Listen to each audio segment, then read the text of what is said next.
I'll interview you. Interview me. So, hey, thanks for coming out. It's been great. You too. So this is your setup over here? Yeah. So this is I'm stage left and your stage right. That's right. Ha.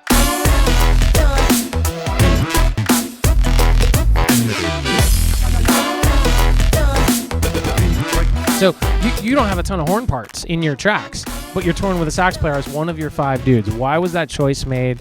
Who came up with horn parts? Were you guys collabing, or like talk a little bit about that? There is a bunch of stuff in some songs that I've obviously pulled it completely out and he's playing it. There's other ones where there's a bit of a backing thing, so when there's like a layered harmony going on, and then there's bits where we've just written to it, and together. I'm such a control freak, I can never let them just completely do it themselves, but yeah, together we've kind of come up with a way to just expand that drop, or like the big build up happens and there's just more horns and I'm playing a synth line with one hand, doubling what he's doing synth wise, and it just kind of fits together. So sometimes you can hear the horn, it doesn't really feel like there's just a horn there, you know.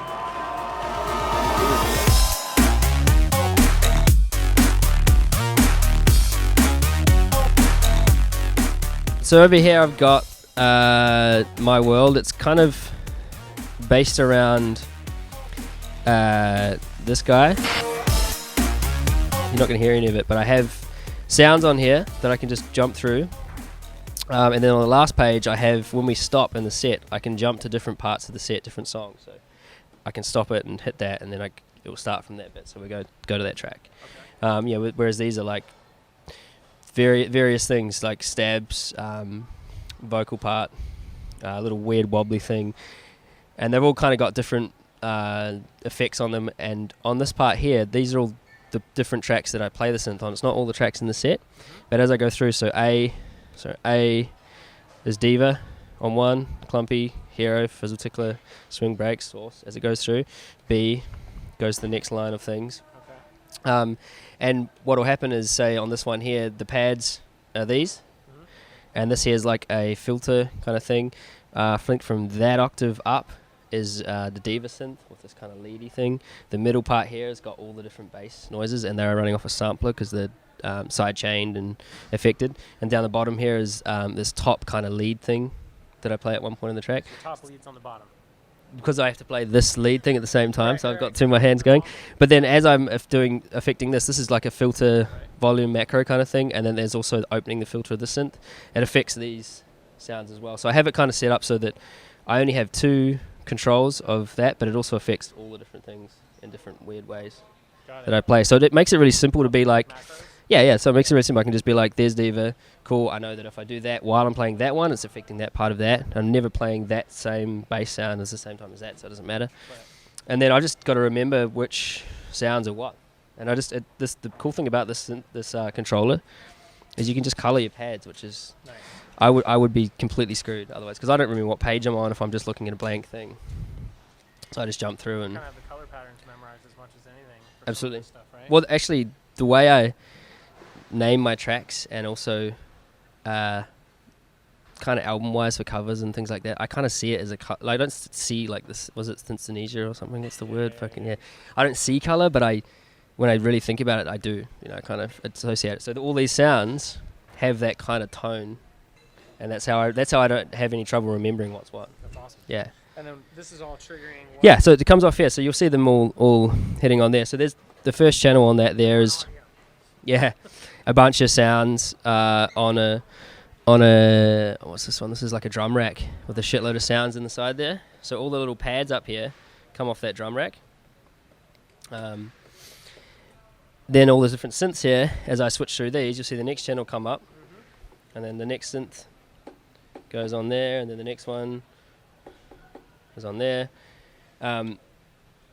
Depending what I'm playing at each point is a different kind of thing. And the way I've got it running, because it's just, it's a Macbook Air, it's a nice small computer, but it's not super, super powerful, is I have all the channels armed, but when I actually press this, it turns the synth on, as opposed to having a record arm or something like that where everything's always turned on. Your CPU's massively high the whole time. So I just have it really, really simply set up that all that's doing is turning on the synth, and away it goes. Then there's a bunch of backing track as well that has the things that it's just impossible to play. So it might be this weird percussion thing that's just synthy or whatever. So we have normally 2 or 3 main elements as a backing track. It might be a particular snare, it might be a particular bass line, it might be things that it's just too hard to get around. And there are tracks where there's hardly anything coming off here. It might just be a tambourine and a weird bubbly synth thing, and we're doing all the drums, all the bass, everything else on top. There's 1 or 2 tracks where it's like he's playing bass guitar, and it's kind of, you'll hear it tonight that it's, you can sort of feel that there's most of it's coming from this. So that was a big thing. I wanted to have a big tie between the two, not just fully electronic but not fully organic. Yeah, totally. But also I don't want to, that's what I've been stoked about this whole tour. People come up and they're like, I didn't know how it would work, but it works really well because it's a good tie of the two, not too much of one. Yeah.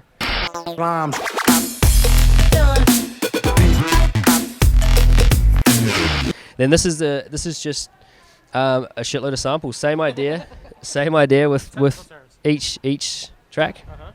Compy, jelly, fizzle drums, swing break, mouse drums, mouse horns. So all the big main horn lines, either me or Tony are playing the backing horn line off here. So each like bang, da da da da da.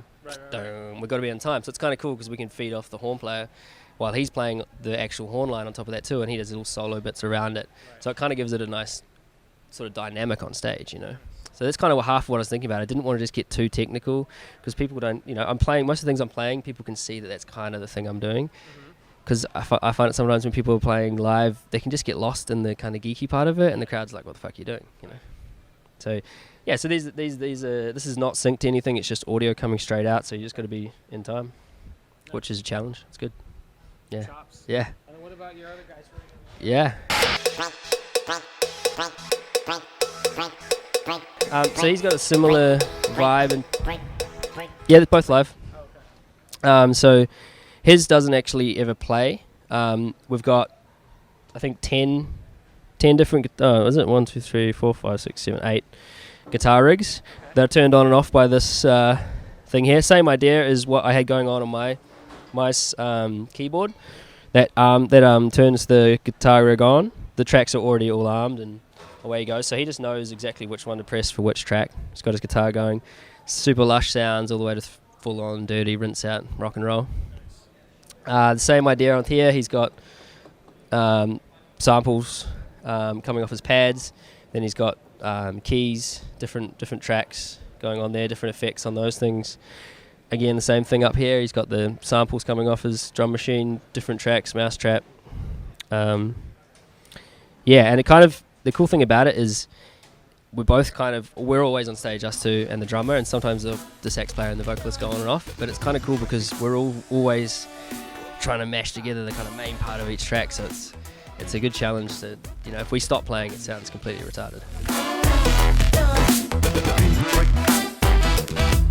Any advice for aspiring young producers coming up, just kind of getting their feet wet in this industry? Like, any words of wisdom you picked up over the years?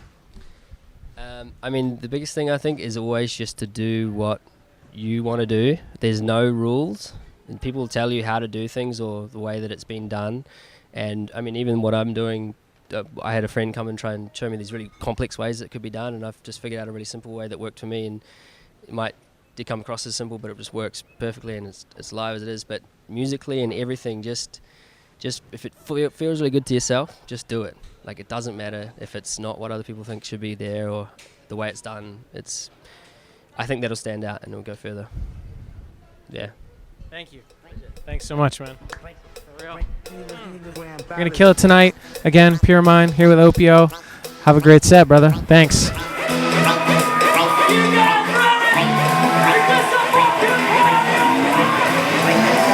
Ha.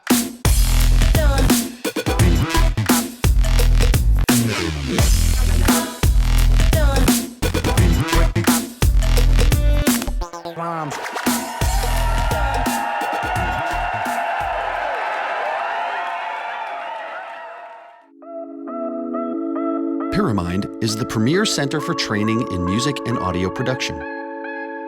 Set in the heart of San Francisco, Pyramind is surrounded by some of the biggest and best innovators on the planet. Not only are we a cutting-edge production school, we're also an award-winning music and audio production company. Learn from the team that's delivering award-winning content to the world's largest companies, as well as current artists who play the biggest stages around the globe.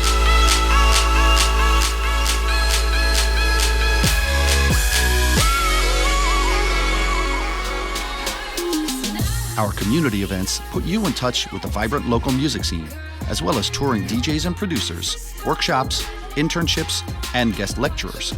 Because we know the more involved you are, the further you'll go. You'll also be steeped in a vibrant community of like-minded creatives. Learn and collaborate with fellow students from around the world and create a long-term professional network that you'll lean on throughout your career. We've taken great care to make our programs about you. Choose from powerful career-driven programs to genre-specific ones. Start small and get your feet wet, or build a custom program tailored towards your personal needs. If you can't make it to San Francisco, you can enroll in our acclaimed online classes, 24/7 access to high-quality video training modules, challenging projects, and live interactions and project feedback with your instructors. Experience what Pyramind can do for you. Tell us where you want to go in your career. We can help you get there.